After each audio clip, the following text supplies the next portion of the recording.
জানিয়ে দিব আমাদের হাতে থাকা সর্বশেষ গুরুত্বপূর্ণ আপডেট বাংলা সংবাদ। পলাতক স্বৈরাচারের দোসররা যেন পুনর্বাসিত হওয়ার সুযোগ না পায় বলছে তারেক রহমান।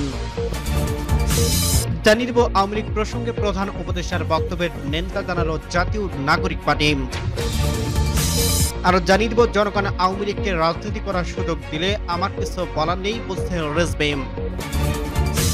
এবং আরো জানিয়ে দিব সামান্য এক রাত তদবির করে আওয়ামী লীগের দোসরদের গুরুত্বপূর্ণ পদে বসাচ্ছে বলছে ভিপি নূর।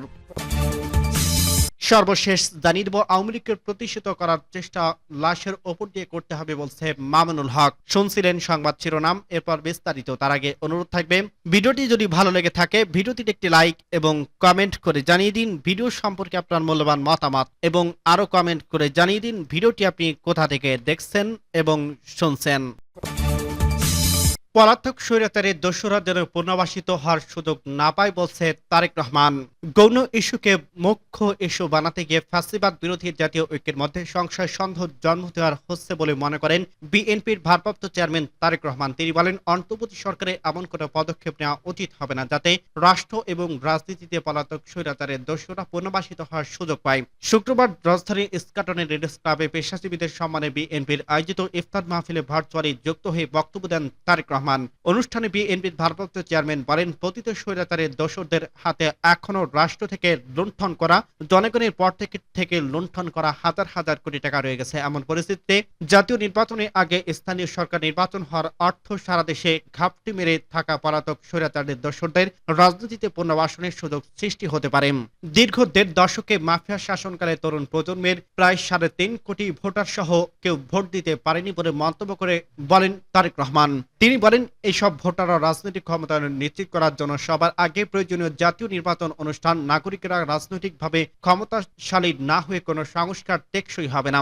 সংস্কার ও নির্বাচনকে যেভাবে মুখোমুখি করা হচ্ছে তা রাজনৈতিক উদ্দেশ্যমূলক বলে মনে করেন বিএনপির ভারপ্রাপ্ত চেয়ারম্যান তারেক রহমান। তিনি বলেন, বর্তমানে সংস্কার এবং নির্বাচনকে দৃশ্যত যেভাবে মুখোমুখি করে ফেলা হয়েছে এটি নিঃসন্দেহে রাজনৈতিক উদ্দেশ্যমূলক। যারা সংস্কার শেষে করার পর জাতীয় নির্বাচন অনুষ্ঠানের কথা বলছে তাদের উদ্দেশ্য করে বলতে চাই, যেটি শেষ হয়ে যায় সেটি সংস্কার নাই, কারণ সংস্কার কখনো শেষ হয় না। সংস্কার একটি ধারাবাহিক প্রক্রিয়া। তারেক রহমান বলেন, দেশের বর্তমান সংবিধান যেটিকে ইচ্ছামতো কাটাছেঁড়া করে প্রতীত পলাতক স্বৈরাচার প্রায় তাদের দলীয় সংবিধানে পরিণত করে ফেলেছিল, তাই সংবিধানের সেই বলা আছে জনগণের প্রত্যক্ষ ভোটের প্রতিনিধিদের জাতীয় সংসদ গঠিত হবে।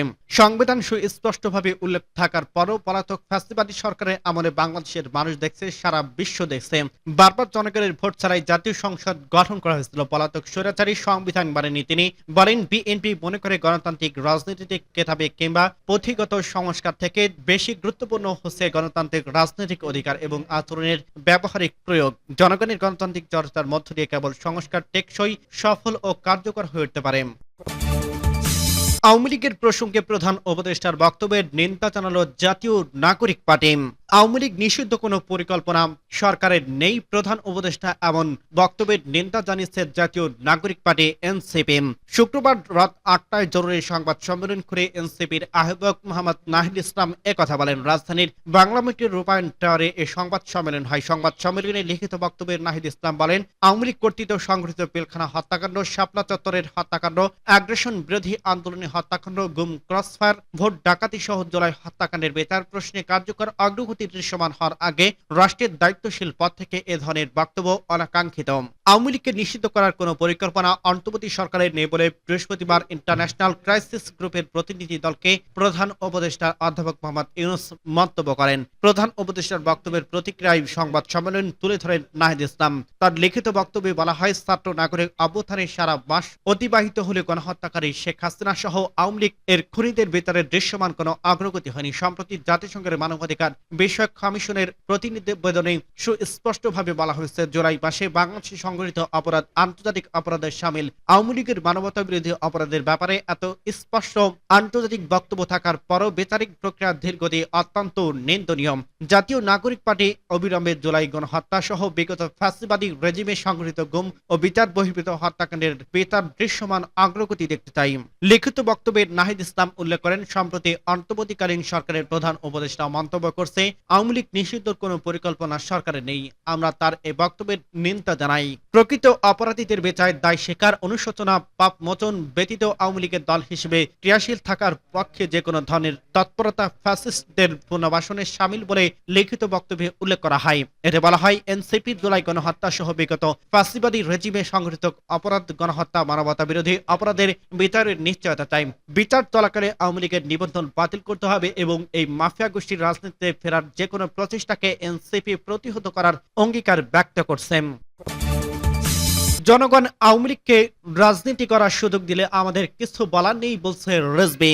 জনগণ যদি আওয়ামী লীগকে রাজনীতি করার সুযোগ দেন তাহলে তা আমরা বা আমার দলের বলার কিছু নেই বলে মন্তব্য করছে বিএনপির জ্যেষ্ঠ যুগ্ম মহাসচিব রুহুল কবির রিজভী। রিজভী বলেন, যে লোক আওয়ামী লীগের নেতৃত্বে আসবেন তিনি যদি অপরাধ না করেন, তিনি যদি ছাত্র হত্যা না করেন, তিনি যদি কোনো অর্থ লোপাট না করেন, টাকা পাচার না করেন, এরকম লোক যদি নেতৃত্ব আসেন তাহলে সেই আওয়ামী লীগের কেন রাজনীতি করতে পারবে না? আমার বক্তব্য হচ্ছে এটা রাজনীতির করতে পারবেন। রাজধানীর উত্তরায় দক্ষিণখানে হাজী শুকুর আলী মাদ্রাসা সংলগ্ন মাঠে আজ শুক্রবার সকালে দুস্থদের মধ্যে ঈদ সামগ্রী বিতরণ অনুষ্ঠানে রুহুল কবির রিজভী একথা বলেন। ঢাকা মহানগর উত্তর বিএনপির যুগ্ম আহ্বায়ক রশিদ গ্রুপের ব্যবস্থাপনা পরিচালক কাফিল উদ্দিন আহমেদ এই অনুষ্ঠানের আয়োজন করেন। অনুষ্ঠানে প্রধান অতিথির বক্তব্যে রুহুল কবির রিজভী বলেন, কথা উঠছে যে আওয়ামী লীগ রাজনীতি করতে পারবেন কিনা, কিন্তু এই কথা উঠছে না যে যারা গণহত্যা চালালো তাদের বিচার হবে কিনা। তিনি বলেন, কারা গণহত্যা চালিয়েছে এটা কি মানুষ দেখেনি? কোন পুলিশ, কোন ওসি, কোন ডিসি, কোন এসি এখানে ভূমিকা রেখেছে? এই গণ আন্দোলনে ধ্বংস করার জন্য দমন করা হয়েছিল কার নির্দেশে? আওয়ামী লীগের কোন নেতার নির্দেশে? আপনারা এগুলো বিচার দ্রুত নিশ্চিত করতে পারলে আওয়ামী লীগ পুরনো দল। এখন সেই দলের যারা অপরাধী, অপরাধের বিচার হলে তারা পরে জনগণের কাছ থেকে জনগণের যদি তাদের রাজনীতি করার সুযোগ দেন তাহলে তো আমাদের কিছু বলার নেই বলেন রিজভী। বিএনপির এই নেতা বলেন, যারা টাকা পাচার করছে, যারা শিশু কিশোরদের হত্যা করছে তাদের বিচার হতে হবে। তিনি প্রশ্ন করেন, শিশু কিশোর, তরুণ, ছাত্রছাত্রীদের যারা হত্যা করছে, শ্রমিক, রিকশা চালকদের যারা হত্যা করছে তাদের বিচারটা আমরা করি না কেন?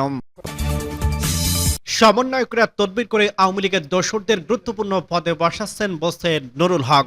বৈষম্য বিরোধী ছাত্র আন্দোলনের সমন্বয়করা তদবির করে আওয়ামী লীগের দোসরদের রাষ্ট্রীয় গুরুত্বপূর্ণ পদে যাওয়ার সুযোগ করে দিচ্ছে আর সেনাবাহিনী ও সরকারের উপর দায় চাপাচ্ছে বলে অভিযোগ করছে গণ অধিকার পরিষদের সভাপতি ভিপি নূর।